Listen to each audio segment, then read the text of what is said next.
Thanks for clicking the video.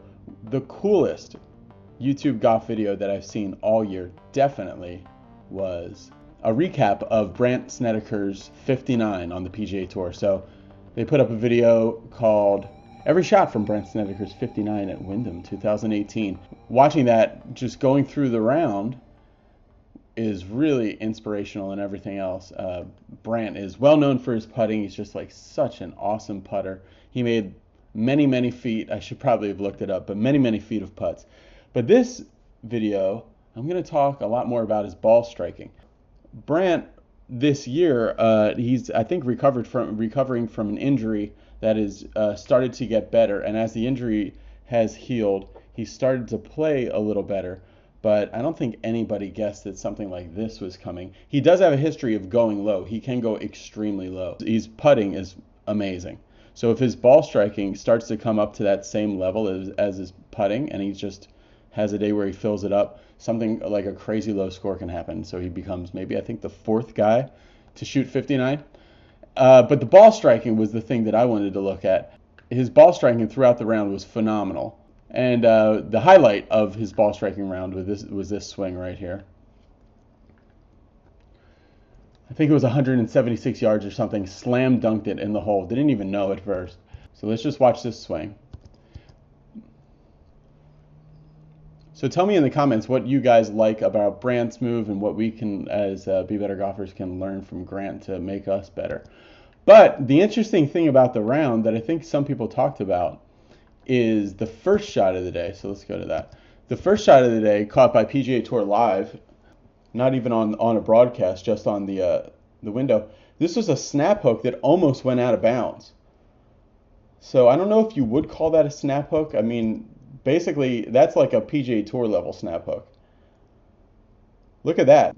I don't know if that stake there is an out of bounds stake, but it's in jail. It's not good. So people talked about that. You know, this awesome round started with a bad shot. But what I haven't heard people talk about is this second shot. And this second shot is really the part where I think a lot of us can learn from what Brandt did for the rest of the day after this second shot. So he basically goes from hitting this shot,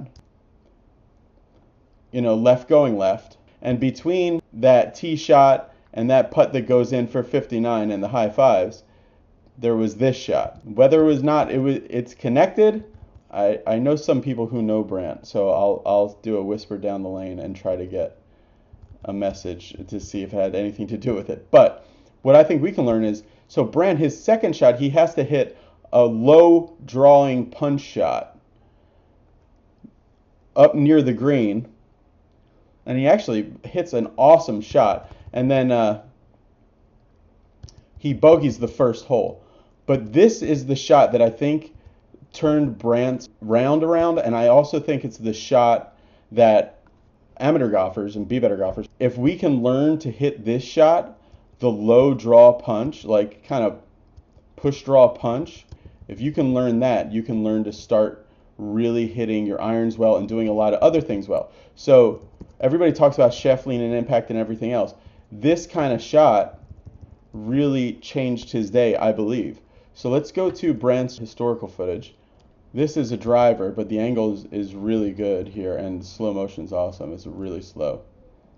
But watch how,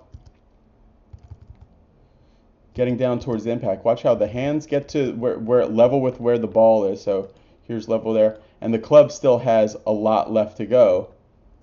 And then by the time we get to impact, it's let out quite a bit. Now the hands are well ahead of the ball, and is hitting it on the sweet spot. But that leaning forward shot, for us, all us regular golfers, our impact is going to be more back here. A little bit better golfers have been here, and then PGA Tour level is going to be where Brandt is. And that's with driver. With irons, it might be even more. And if you're playing a punch shot or a low shot like Brandt is, we can't see because of the angle, it could be a lot.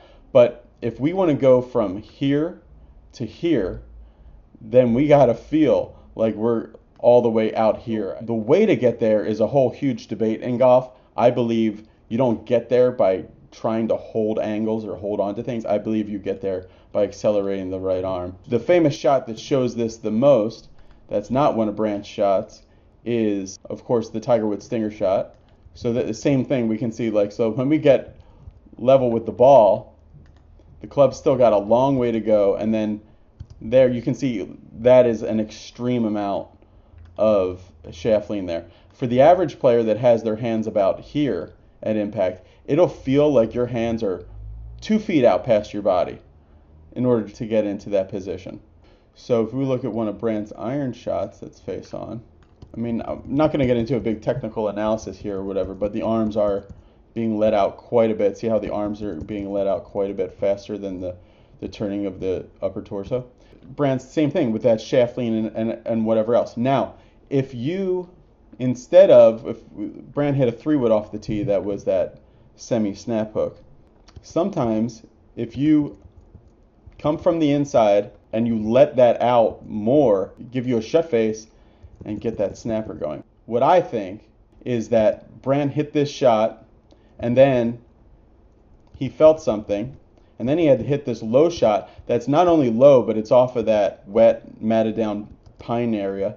So he's really got to clip it well. He's got to get ball first and then ground. And you can see the ball's well gone before the divot comes up. He really had to get some lean and really had to get, in my opinion, the arms accelerated fast. But it's really a matter of sequence. See how he's really getting the arms being let out quite a bit, and then the sheet out, the shoulders are basically square. Whether or not that helped Brandt Snedeker's 59, I have no idea. But whether or not that can make us better golfers, learning how to hit this shot, I think, is really going to be huge for us. Recently, what's been really big for me is learning to hit I call it the slow punch. So you take like a 5-iron or a 4-iron or whatever, you try to hit a punch shot, but you only try to hit it half speed or half distance that you would normally hit it.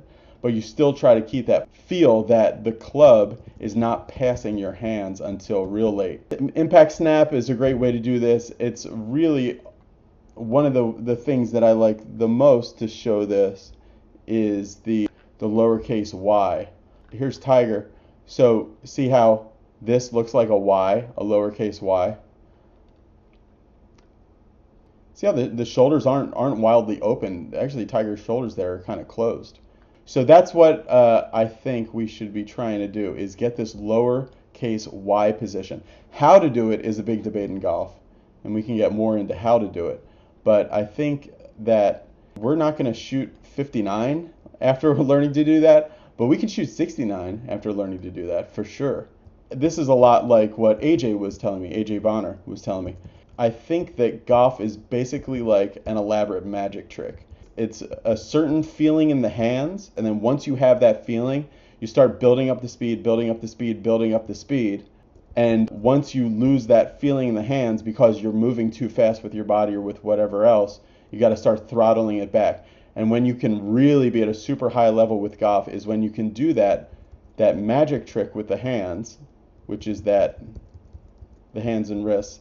You can do that magic tricks with the hands and move your body in a way that will not disturb that. Everybody else can do this in slow motion, but then once they start trying to swing it fast, it gets dumped out and they get that backward shaft lean that you don't want and everything. So let me know what you think in the comments, guys, if I'm onto something, if I'm totally off. But in my mind, having to hit a punch shot early in his round might have set off just a little bit of a feeling, because the rest of the day Brandt's ball striking was just unbelievable. It was just so awesome. Thanks for watching, everybody. Click the subscribe button, which is in the lower corner somewhere over here. Also, go to BeBetterGolf.net and go to the top right hand corner there and you'll see the newsletter. Subscribe to the newsletter because you get lots of content that doesn't come out on the regular channel. It's a really great way to connect with me and the teachers that are on the channel. Thanks for watching, everybody. Bye.